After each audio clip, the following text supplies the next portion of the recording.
Ну, калі казаць пра цмокаў, то, па-першае, я, як кіроўца турыстычнага партала, кіроўца бізнеса, разглядаю гэты праект як бізнес-праект. І таму вельмі важна ставіцца да яго як да некага эканамічнага цуда. Да? Вот цмокі гэта цуды, таму давайте думаць, як з гэтага зрабіць эканамічны цуд нейкі. І вось як малюнак ён вельмі прыгожы, але што з ім рабіць, які вынік эканамічны ён прынясе, ці гэта будзе вынік дзяржаве, ці гэта будзе вынік некаму турыстычнаму агенцтву, ці некаму мікрарэгіёну. І вось з гэтага пункта гледжання вельмі важна, каб ініцыятыва працягвалася з аб'яднаннем з некімі маркетолагамі ці, напрыклад, з асобнымі турыстычнымі агенцтвамі, бо менавіта для іх гэты сімвал можа быць больш такі зручны.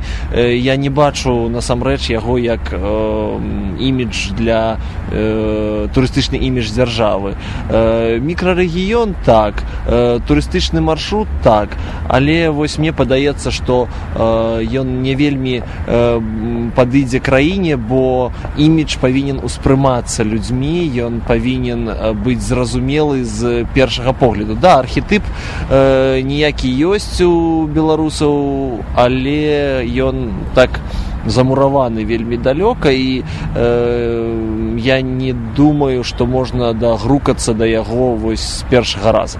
Ну і я мяркую, што калі працягваць гэтую тэму, я б зрабіў гэты імідж менш агрэсіўны ў плане і малюнка, і ніякага маршрута, мо пайшоў бы, напрыклад, у ніякую дзіцячую тэму, бо калі мы такога сур'ёзнага цмока малюем, адразу ж паўстае асацыяцыя з Азіяй, і гэта будзе не вельмі добра з пункту гледжання ідэнтыфікацыі з ўжо вядомымі ніякімі вобразамі турыстычнымі, я, па-першае, кажу, з турыстычнымі вобразамі іншых краін. Таму сённяшні асноўны гэты вобраз, ён добры, ладны і гэтак далей, але трэба ідэнтыфікаваць яго, і калі мы кажам пра пачвару, то, напэўна, зрабіць яе вясёлай.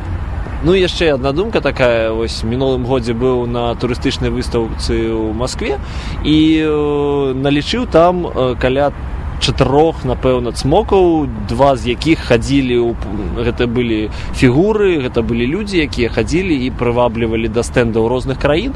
Вось, як прыклад, можа, ніякае аб'яднанне з нацыянальным агенцтвам па турызму, каб зрабіць такога героя-персанажа і вывесці вось на такія спаборніцтвы цмокаў, які з еўрапейскіх і азіяцкіх цмокаў больш прывядзе турыстаў да стэнда, бо беларускі турыстычны стэнд нацыянальнага агенцтва і турыстычных агенцтваў прыватных, ён заўсёды маецца на турыстычных выставах, і вось зараз у Лондоне і потым вясной у Берліне. Чаму не? Трэба спрабаваць, каб бачыць фідбэк, каб бачыць рэакцыю людзей. Калі казаць пра маршруты, то я бачу некалькі мікрарэгіёнаў для цмока. Для мяне, я думаю, што я не буду вынаходзіць там цмокаў на Міншчыне. Першы такі цэнтр гэтага рэгіёна, гэта Пінск і вось нашая Прыпяць, але ў бок Бярэсця. І другі магчымы рэгіён для таго, каб зрабіць некі маршрут, які будзе цмок арыентаваным.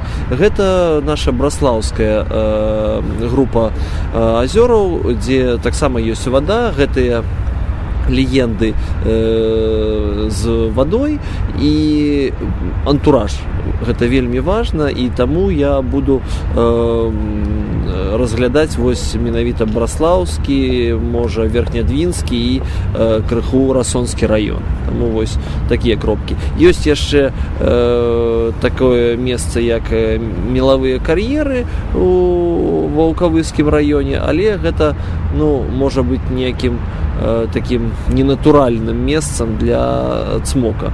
І таму вось альбо гэта Прыпяць, альбо гэта поўнач Беларусі, бо менавіта там можна вынайсці гэты каларыт, бо цмока я лічу вельмі каларытным персанажам.